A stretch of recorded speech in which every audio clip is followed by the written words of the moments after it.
Hello, नमस्ते बच्चों। आज मैं आपके लिए कुछ नया लेकर आई हूँ। सुनते ही आपको पता चल जाएगा कि हाँ, आज मैं आपको क्या पढ़ाने वाली हूँ। तो सुनिए।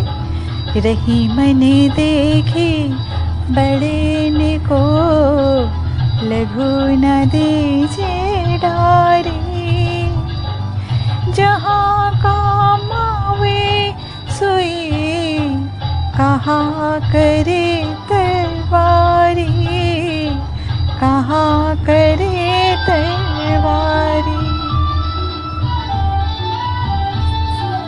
प्यारे बच्चों, आपने एकदम सही अनुमान लगाया है।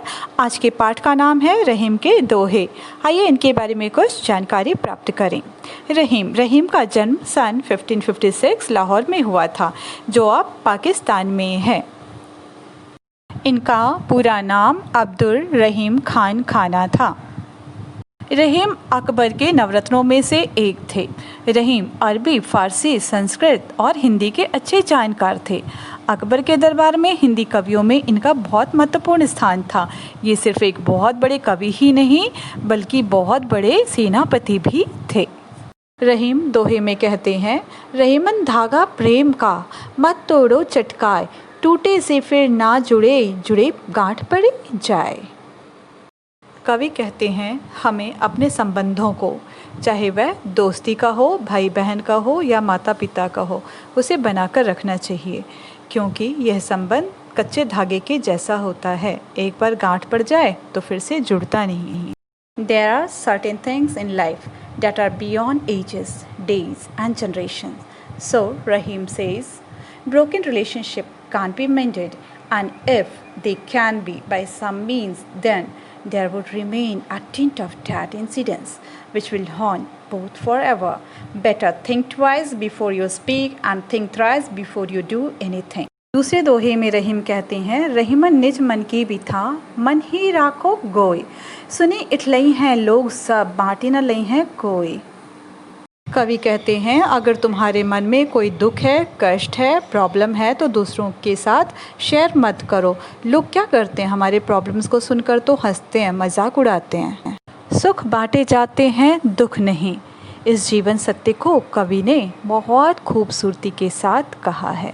तीसरे दोहे में रहीम कहते हैं, एक साधे सब सधे, सब साधे सधी जाए, रहीमन मूल ही सींची बो, फूले फले अघाए। अर्थात एक काम को मन लगाकर करने से बाकी सारे काम अपने आप पूरे हो जाते हैं।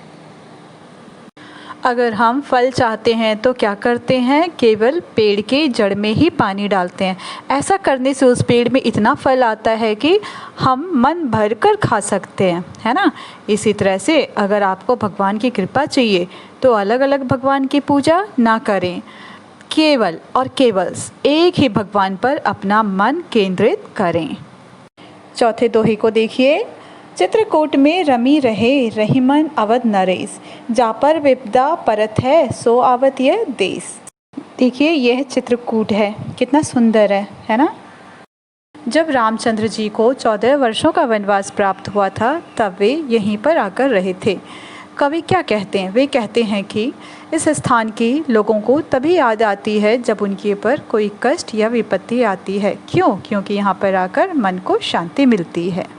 पांचवें दोहे में कवि कहते हैं, दीर्घ दोहा अर्थ के, आखर थोरे आही, ज्यों रहीम नट कुंडली, सिमिट कूदी चढ़ी जाही।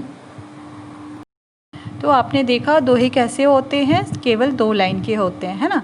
इनमें शब्द भी बहुत कम होते हैं, लेकिन अर्थ कैसा होता है, अर्थ तो इनमें बहुत गहरा होता है, बड़े बड़े अर्थ छिपे होते हैं।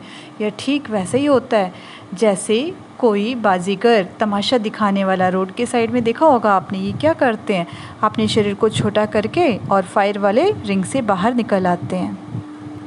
ऐसे ही दोहे दिखने में भले ही छोटे हों, लेकिन इनमें अर्थ कैसे होते हैं, बड़े बड़े अर्थ इनमें छिपे रहते हैं। छठे दोहे में कवि कहते हैं, धनी रहीम जल पंक को, पंक मीन्स कीचड़, लघु जिए पियत अघाय, अघाय मतलब सेटिस्फाइड हो जाना, उदधि बड़ाई कौन है, उदधि मतलब समुद्र, जगत पियासो जाए। यह चित्र है उदधि का।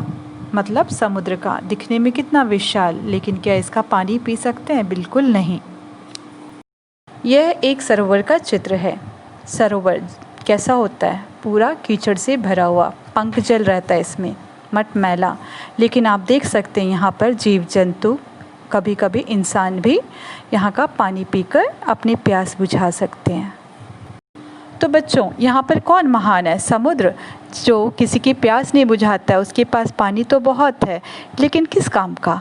या वह तालाब जिसका पानी बहुत मटमैला है लेकिन सबकी प्यास बुझाता है। कवि कहते हैं, धन होने से, धनवान बन जाने से कोई बहुत बड़ा इंसान नहीं बन सकता। उसे हम महान तभी कहेंगे जब वह किसी की मदद करता है। 7th वन, नाद रिझी तन देत मृग, नरधन हेत समेत, ते रहीम पशु से अधिक रिझेऊ कछु न देत। जंगल में शिकारी वाद्य यंत्र बजाकर हिरण का ध्यान आकर्षित करता है और हिरण उसकी मधुर संगीत सुनकर इतना खुश हो जाता है कि अपनी जान की परवाह किए बिना उस ओर जाता है और जान भी दे देता है। इसी प्रकार किसी की कला मतलब होता है आर्ट पर मुग्ध होकर, खुश होकर लोग उसे पैसे देना चाहते हैं।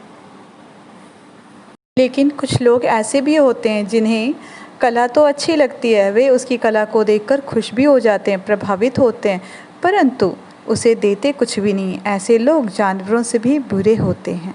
8वां दोहा देखिए, बिगड़ी बात बने नहीं, लाख करो किन कोय, रहीमन फाटे दूध को, मथे न माखन होए। यह है स्पॉइल्ड मिल्क, फटा हुआ दूध। हम कितनी भी कोशिश कर लें, कितना भी ट्राई करें, बट हम इसमें से बटर नहीं बना सकते हैं। इसी तरह से एक बार बात बिगड़ जाने पर, मैटर स्पॉइल हो जाने पर, उसे हम ठीक नहीं कर सकते। इसलिए हमें सोच समझकर ही बात करनी चाहिए।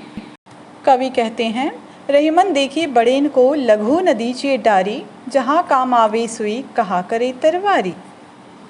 कवि कहते हैं, अगर जीवन में कोई बड़ा दोस्त मिल जाए, अमीर दोस्त मिल जाए, तो छोटे दोस्त को, जो गरीब है, उसे इग्नोर मत करना, उसे भूलना नहीं, क्योंकि जो काम सुई कर सकती है वह काम तो तलवार नहीं कर सकती है।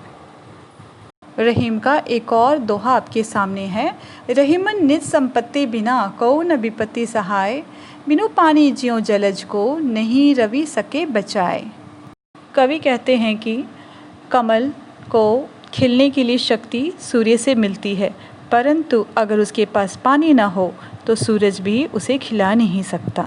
कमल का उदाहरण देकर कवि क्या कहना चाहते हैं? कवि कहते हैं कि तुम्हारे पास जो अपनी संपत्ति है, उस संपत्ति को बचा कर रखो, क्योंकि ये तुम्हें बुरे दिनों में काम आएंगे। तो हमारे पास अपनी संपत्ति क्या है? हमारा दिमाग, हमारा पैसा, हमारी बुद्धि।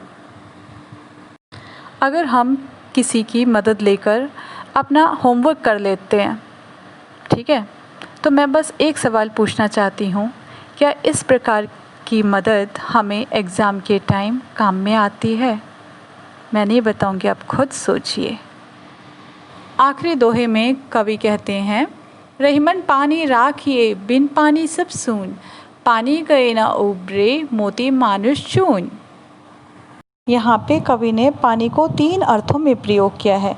मनुष्य के लिए पानी का अर्थ है विनम्रता, पोलाइटनेस, ठीक है, और मोती के लिए चमक, शाइन। बिना चमक के मोती का तो कोई मूल्य ही नहीं है।